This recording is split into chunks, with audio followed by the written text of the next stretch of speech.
Welcome to Tech in the Car. Recently, I reviewed the new Honda Civic, which is a revolutionary hybrid car. Well, now we're looking at the new Nissan Juke hybrid. This, of course, is the car that started the small SUV trend, which now everybody loves, and this car is instrumental to that. And this new Nissan Juke is a fantastic looking car. This car is a top trim Techno Plus, and this is in a beautiful metallic blue and black contrast, which you get on the top trim car. And this car has 25% more power and 20% more efficiency than the previous generation Juke, which means that not only does it look a lot better in my eyes, but it performs better, and it's a very, very exciting car to drive. This car starts at around 30,000. Not only is it super efficient, getting around 50 miles per gallon, but it also has stuff like a 360 camera on this top trim. Although it does start at 20,000, and for that you obviously won't get as much tech, but in terms of value it's really, really good. We've got these distinctive split lights which the Duke has always had, but on this new 2023 Duke we've got LED lights top and bottom, which look a lot more cooler and a lot more distinctive. And in fact, these LED lights down the side here, which are the main lights, actually have, is it a bit cheeky to say, look a bit like the Mercedes logo, but they're very distinctive, and I've seen them when I've been driving around and the Duke has been near me, behind me in the night, so it's very, very obvious. This car has a very distinct look, and I love how it looks. There's been some controversy about whether you love it or hate this design. I think it's one of those cars where you love it or hate it.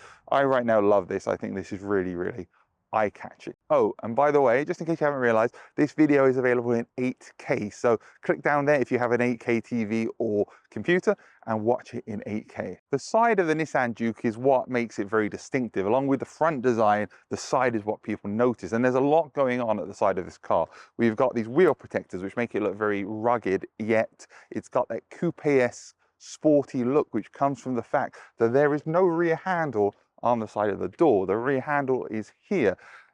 An interesting placement for a rear handle. Not the first time somebody's put a rear handle there. We've seen it on other cars, including Honda, but it's very, very interesting. It seems to be a Japanese thing. But it means at the rear here, where we have these massive haunches and these squared off tail lights, we have a very coupe-esque sporty look. And then of course we've got the two-tone colors on this trim, which mean that the roof of the car is very well integrated and looks, again, like a coupe. Lots of car manufacturers are going for this coupe design look, and they charge more for it. Well, Nissan have included it all for the price of one normal small SUV, and you've got that design here with a little spoiler at the back here, which adds to sportiness.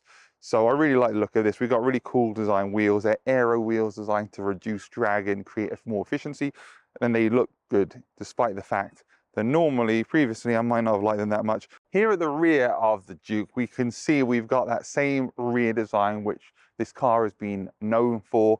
We've got a quite small back window, although it looks not so small with this design. And again, it's kind of like a visual trick here. We've got, like I said, these squared off lights, and we've got quite a high bumper here and diffuser. There's no fake exhaust here, and it's not even trying to pretend there are, which is a great thing. As far as space in the rear of the car goes, well, that's a different matter, because this is the hybrid version. It's got less space than the petrol version. In fact, there's 68 litres less space because the batteries are under the floor of the car here. What that means is this has 354 litres of space, which is on the small side for this class. However, put the back seats down and there's still a lot of space.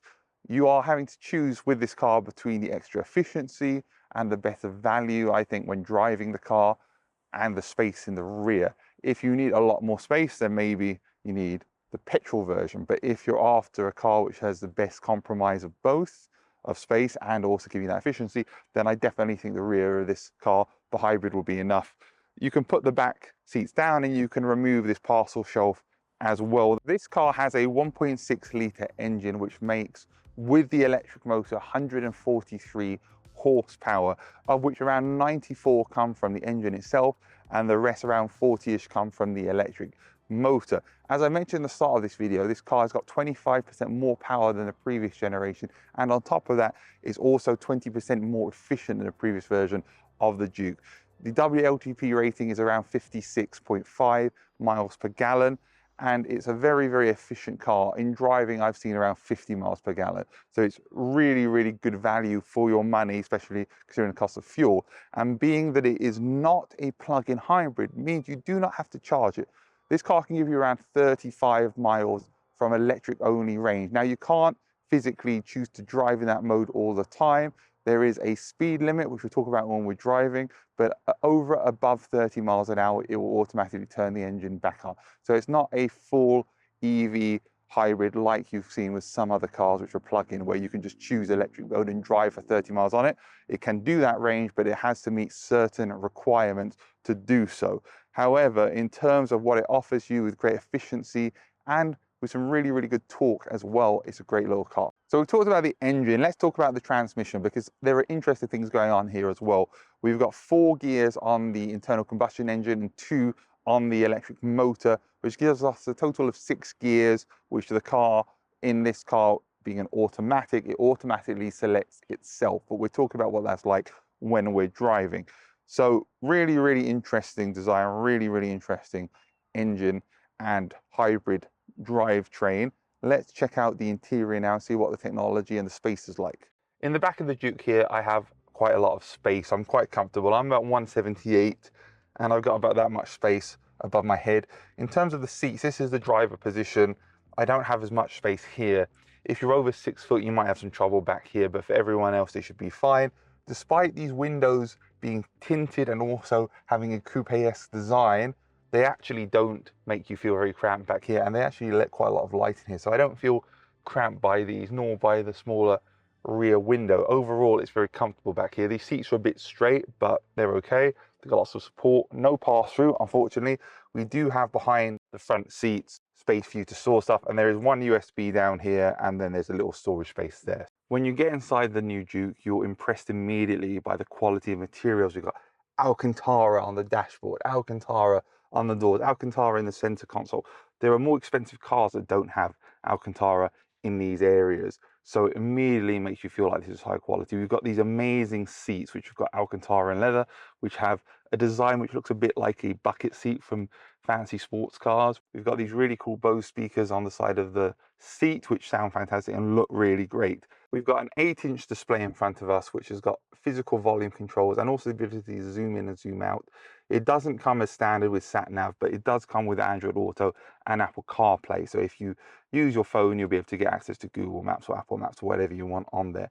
Underneath, we have these turbine design air vents, which look a bit like a Ferrari, which are really, really nice. And we've got the magical EV button here, which gives us EV only range in this car. However, there are some restrictions for when you can use it, and we'll cover that when we drive in a little bit. We've got a gear stick for the automatic transmission on this car. Remember, we've got 4 gears for the combustion engine, 2 for the EV side on the motor side. They're much better than a little knob which you have to change like on Audis, or the buttons like you have on other cars, although I prefer the buttons to the little Audi style gear shifters, VW style gear shifters. We've then also got our drive mode, which lets us go between eco, standard and sport mode. We've got our start stop button here. We've got 2 nice cup holders, and we've got our e-pedal button. Now the e-pedal button is very, very important because it allows the car to use the regen braking and put energy back into our battery, which, by the way, you can see the battery status on the screen here. We've got 2 analog dials in front of us, one which is your speedo and one which shows your battery status and your charge status.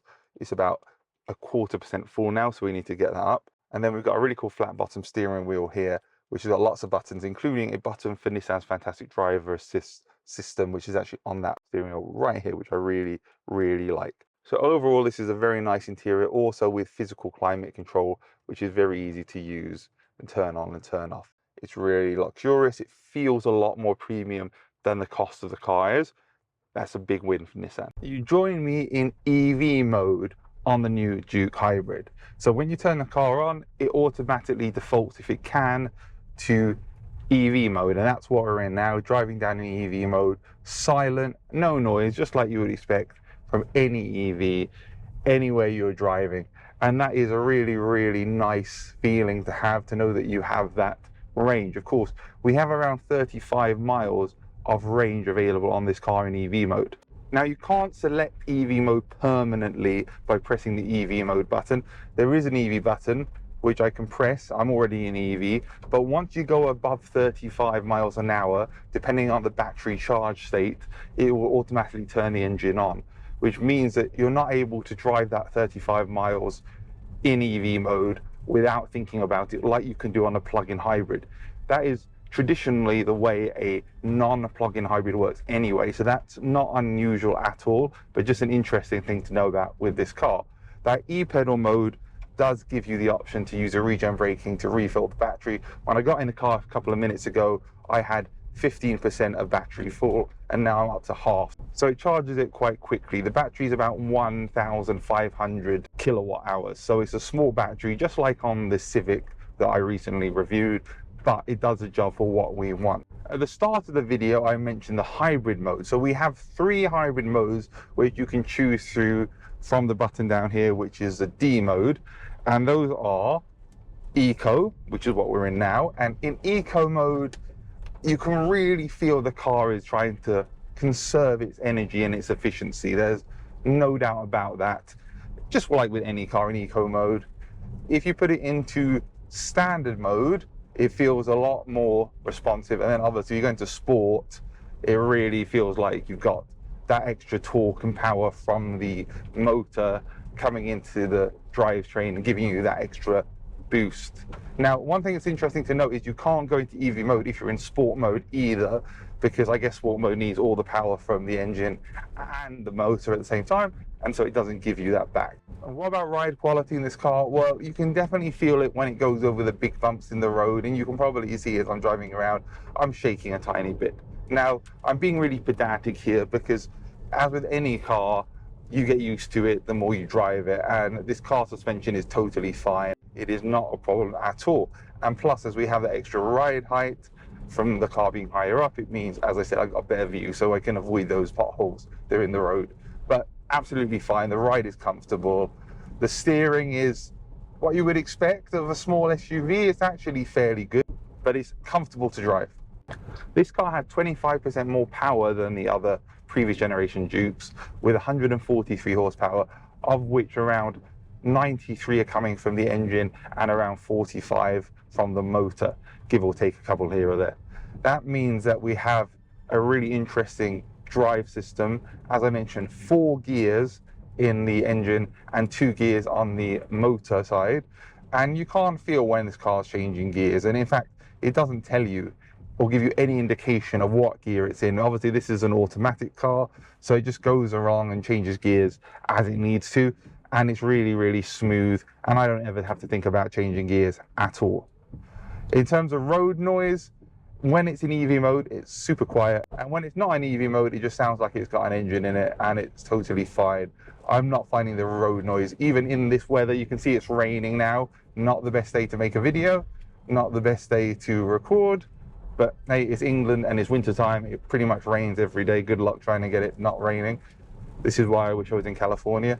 Overall, driving this new hybrid Nissan Juke gives you the best of both worlds. It gives you the efficiency of an EV and the convenience of a petrol-powered car.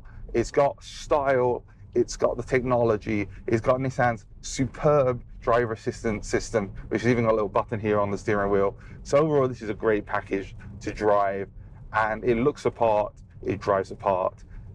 Let's see what my taking the car score is. So what's my verdict on this, the new 2023 Nissan Juke Hybrid? Well, I think this car is fantastic to look at. It's very economical, getting around 50 miles per gallon, and it's very practical in that it's got a lot of space in the back. Obviously, we lose some space in the back as far as boot space goes because of the batteries, but you gain that with the electric range and the efficiency. And if you're looking for a small SUV and you're after a hybrid, this is a fantastic car to look at, because I think this has a lot going for it. So please do check it out. I think for efficiency, this gives a 4 out of 5 because it is a hybrid. For value, this car's around the £30,000 mark. I give it 4 out of 5. For technology, I give it 4 out of 5. It's got a reversing camera, a 360 camera on the top trim, which you can't even get on cars like my own car. And it's got all of the great features you could want in terms of safety and technology. So this is a fantastic car overall, starting at around the £20,000 mark for the entry-level trim. This starts really, really competitively, and it has a distinct and unique look. So I certainly suggest you check one out.